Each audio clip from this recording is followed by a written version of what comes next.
It took nearly 40 years and a full regular season, but the Irwin County Indians finally clinched back-to-back region championships, now trying to make it consecutive trips to the Dome.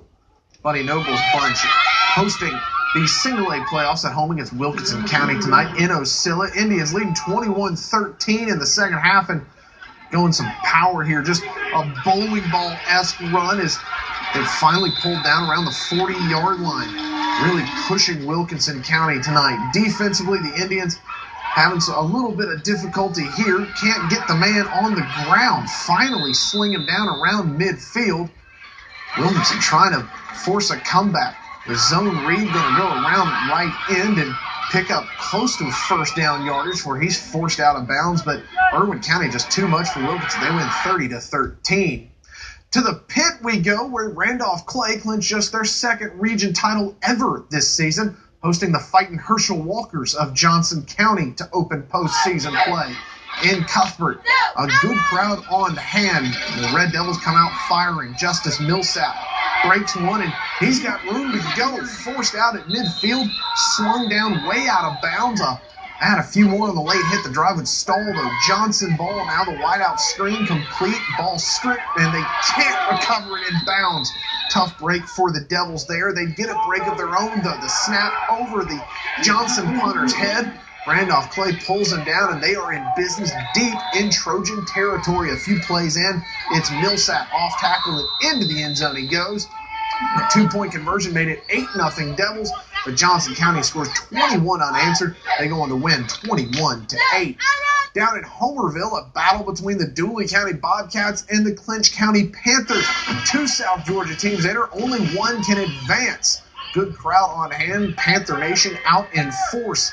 Dooley County, Jordan Miles looking for Bo Lawson deep, but cannot connect. Feet got tangled, incomplete pass. The drive would stall. Here come Clinch County. Chase McClellan trying to get around the right side, just nothing doing. That Bobcat defense swarms him in the backfield. Here comes Dooley. Look at Lawson just kind of patiently and then just kind of fights out of several Panther tackles and finally pulled down inside Clinch County territory. First down, Bobcats. But on fourth down, Miles looking over the middle, just kind of pitches it to his man. Can't get it there. Pass incomplete. The Panthers headed to the state quarterfinals with a 38 win over the Bobcats. Turner County trying to keep their impressive season alive, hosting Tryon. First quarter, the Rebels looking for the screen ball, batted in the air, caught, but the Tryon defense there to drag him down in the backfield. Here come the Dogs, a little trickery here. Picks up a first down inside the Rebel 10-yard line as he's finally slung out of bounds. Later, no tricks here, just straight power up the middle for the score.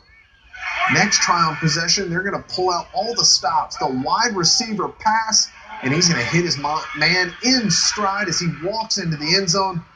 The Bulldogs in the Rebel season, 40-6 your final score. Still an incredibly impressive year for Ben Simmons and the Turner County Rebels.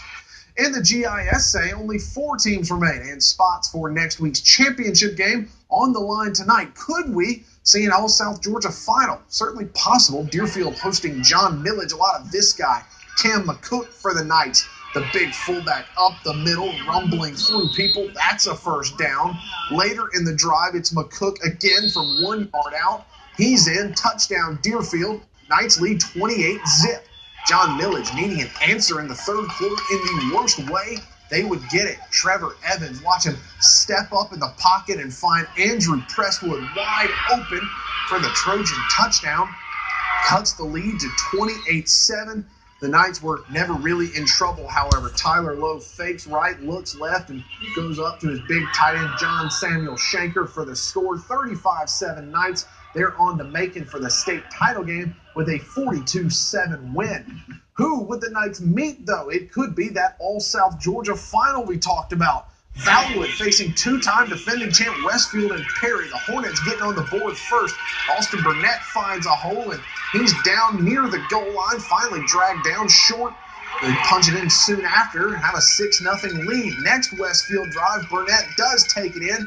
Up the middle, he scores. 12-0. They go for 2, but the pass incomplete, just out of bounds. That would be crucial. as Westfield leads 12-0. How about some highlights for the good guys? Jacob Parker pulls it down, looking, finding no one. Finally just going to pull it down and take off himself. Valwood wins this one 27-26. They'll meet Deerfield and Macon for the state title. Some scores from around the state: Buford all over Worth County 42-0. And Fitzgerald wins the rematch this season over Hurt County 24-7. Fitzgerald advances to the second round. Here's your fishing game forecast: 10 o'clock p.m. in the excellent range, 90-40 a.m. your peak time in the good range. Don't go away. When we come back, we're going to talk about what's coming up on the Locker Room Report Extra over on the app.